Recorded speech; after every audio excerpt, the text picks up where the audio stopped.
Nous abordons aujourd'hui le cours de mécanique. Le premier chapitre est celui de la cinématique et de la description des mouvements.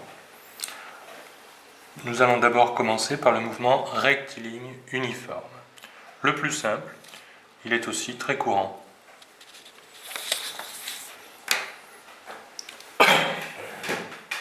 Bien. Alors, le mouvement rectiligne uniforme.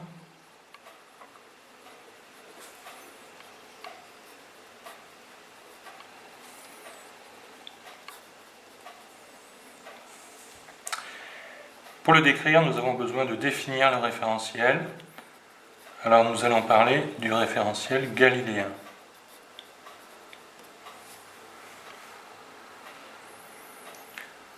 Dans un référentiel galiléen, le principe de l'inertie s'applique. Tout référentiel en mouvement de translation rectiligne uniforme par rapport à un référentiel galiléen est un référentiel galiléen. Ça veut dire que si l'on veut appliquer les lois de la mécanique, eh bien, on définit un référentiel comme galiléen. Alors, quels sont les référentiels d'études que nous pouvons utiliser, des exemples, quoi. Alors d'abord, premier référentiel, le référentiel terrestre. Eh bien, c'est un point et trois axes qui sont liés à la Terre. Ça peut être la classe, ça peut être une route si l'on étudie le mouvement d'une voiture, ça peut être n'importe quoi du moment que c'est à la surface de la Terre. Ce référentiel est utilisé pour les mouvements de courte durée, les mouvements qui se passent à notre échelle. Alors, deuxième référentiel, le référentiel géocentrique. Il est constitué d'un point, qui est le centre de la Terre, et de trois axes qui pointent vers des étoiles fixes. Alors il permet l'étude des mouvements des satellites terrestres, par exemple la Lune, ou par exemple les satellites artificiels. Troisième référentiel, le référentiel héliocentrique.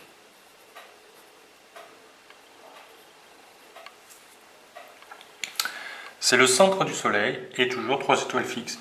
Alors il sert cette fois pour étudier les mouvements des planètes que nous considérerons d'ailleurs cette année en orbite circulaire. Les astronomes l'utilisent aussi pour utiliser des trajectoires elliptiques qui sont celles des planètes bien sûr, mais aussi celles des comètes par exemple. Alors nous allons maintenant nous intéresser à la description d'un mouvement rectiligne uniforme.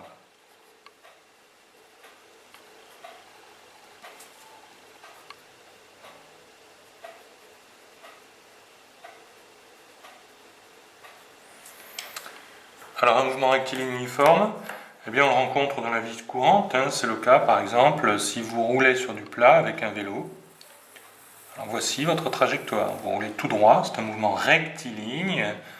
On va dire qu'ici est l'origine du mouvement, et on peut dire que cette origine, on va le prendre pour t égale 0. Donc au départ, vous êtes ici, le point qu'on étudie, c'est le point M. Vous êtes ici à t égale 0. Puis un instant plus tard, vous êtes là.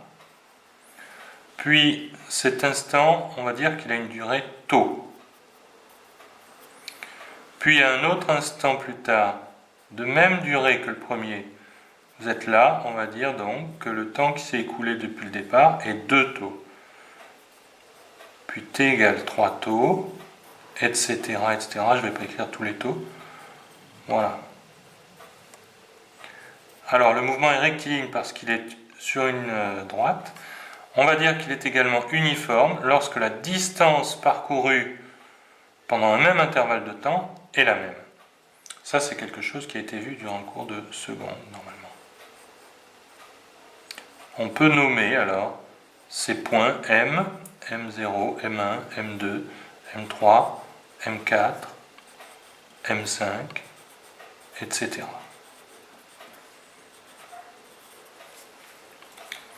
Alors comment va-t-on décrire ce mouvement ? Eh bien on va d'abord utiliser le vecteur position. Le vecteur position, c'est le vecteur qui donne la position du point M. par rapport au point O qui est notre origine. C'est donc OM. Ici, à t égale 0, OM 0 vaut 0. Puis OM1, EM2, etc. Alors vous voyez que OM dépend donc du temps. Alors qu'est-ce qu'un vecteur? Eh bien un vecteur, ça n'est pas un chiffre.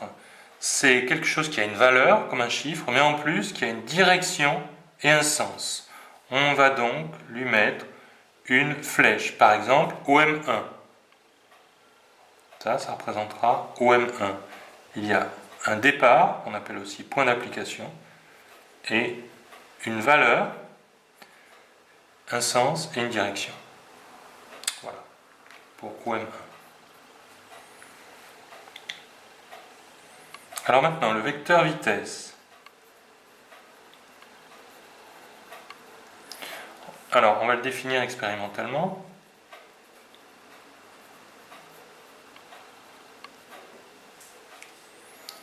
Le vecteur vitesse, comment va-t-on faire pour trouver le vecteur vitesse, par exemple, ici, au point, à ce point-là?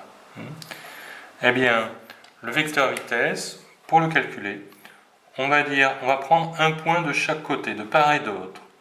On va prendre le point M5 et le point M3. On va dire que la distance parcourue ici, là, M3, M5,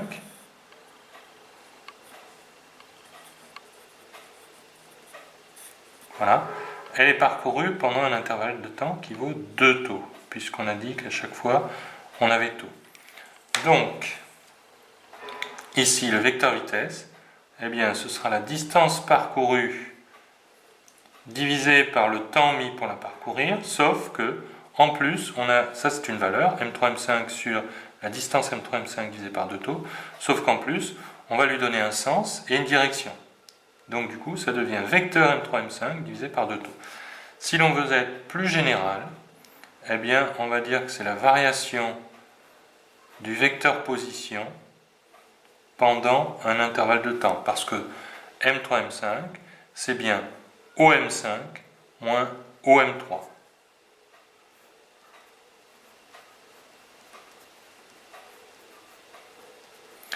Divisé par T5 moins T3. Bien, alors ça c'est expérimental. Maintenant, si l'on veut être plus formel, si on veut le définir mathématiquement, eh bien il suffit de se dire que ces intervalles de temps, on peut les imaginer infiniment petits. Alors,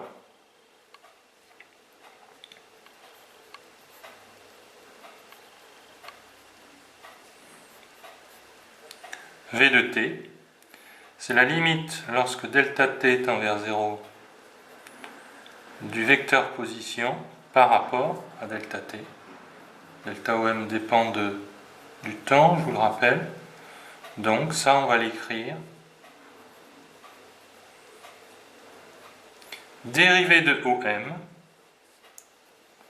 par rapport au temps. Attention, DOM, ça ne signifie pas dérivée de OM. C'est dérivée de OM par rapport au temps. Cette notation d sur dt permet de préciser qu'on dérive non pas par rapport à x comme souvent en mathématiques, mais par rapport au temps, car en physique, la variable c'est presque toujours t le temps. Donc on peut dire que le vecteur position, le vecteur vitesse, pardon, est la dérivée du vecteur position par rapport au temps.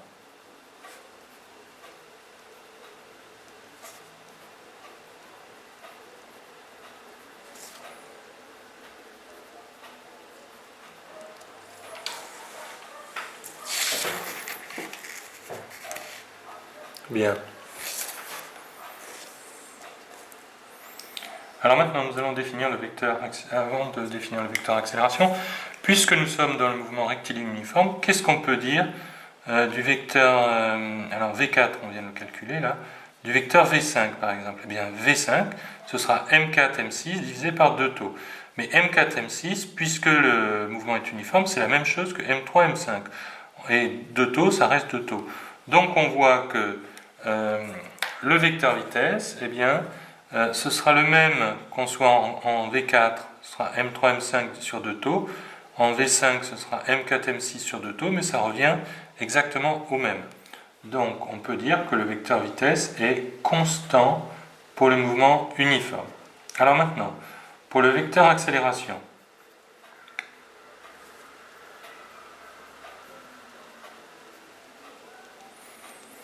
eh bien on peut le définir expérimentalement aussi en disant que c'est la variation du vecteur vitesse divisée par l'intervalle de temps. Mais ici, comme les vecteurs vitesse sont tous égaux, eh bien la variation du vecteur vitesse, elle sera nulle. Alors on va s'intéresser directement à la définition du vecteur vitesse, c'est donc la dérivée du vecteur vitesse par rapport au temps. Dérivée par rapport au temps. Dérivée du vecteur vitesse par rapport au temps. Le vecteur accélération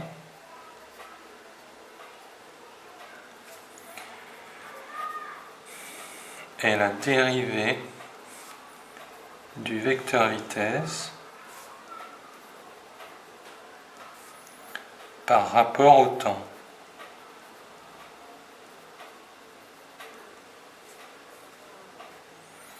Donc ici, on va dire qu'il vaut 0, puisque les vitesses étant toutes les mêmes au cours du mouvement, eh bien, il n'y a pas de variation de vecteur vitesse. D'accord ? Donc voilà, on va résumer ceci. Pour le mouvement rectiligne uniforme,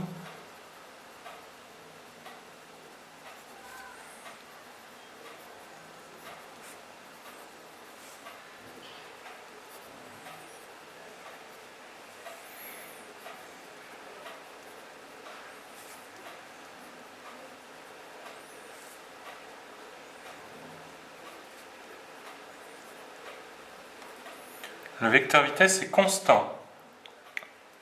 C'est-à-dire qu'il est constant en valeur, mais aussi constant en direction.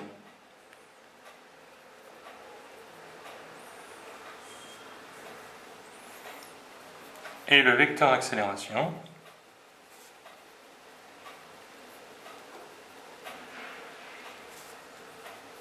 est nul.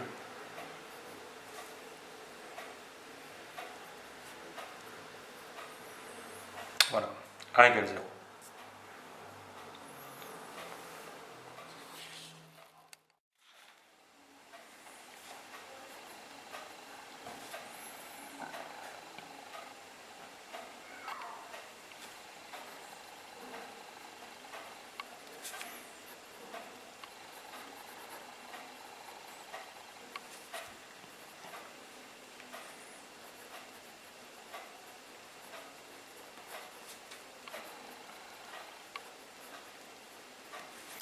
Eh bien, en ce qui concerne les forces, lorsque le mouvement est rectiligne uniforme, ça veut dire que le mouvement n'est soumis à aucune force ou à des forces qui se compensent.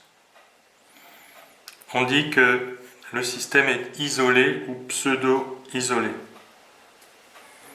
Donc système isolé, aucune force ne s'applique au système.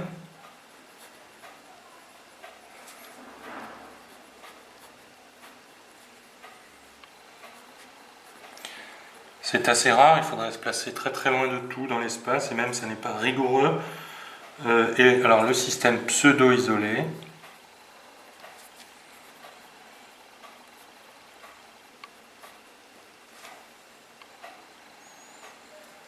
le système est soumis à des forces qui se compensent.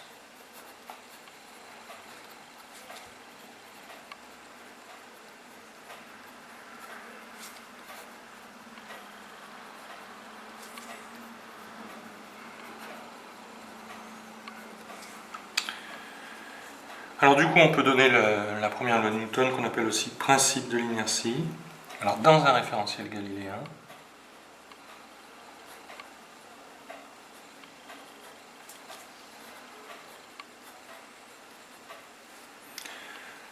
tout système isolé ou pseudo-isolé assimilé à un point est immobile ou en mouvement rectiligne uniforme et réciproquement. Alors on va simplifier par dans un référentiel galiléen, tout système soumis à aucune force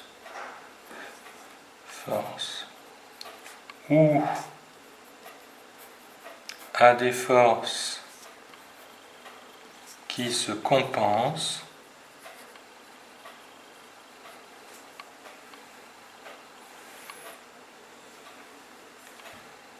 est immobile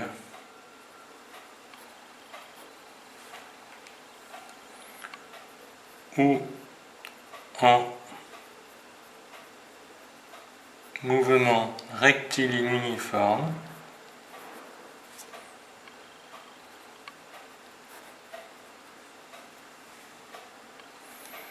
et réciproquement.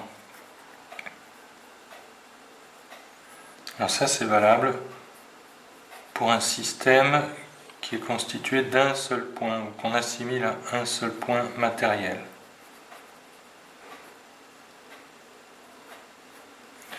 Voilà pour le mouvement rectiligne uniforme.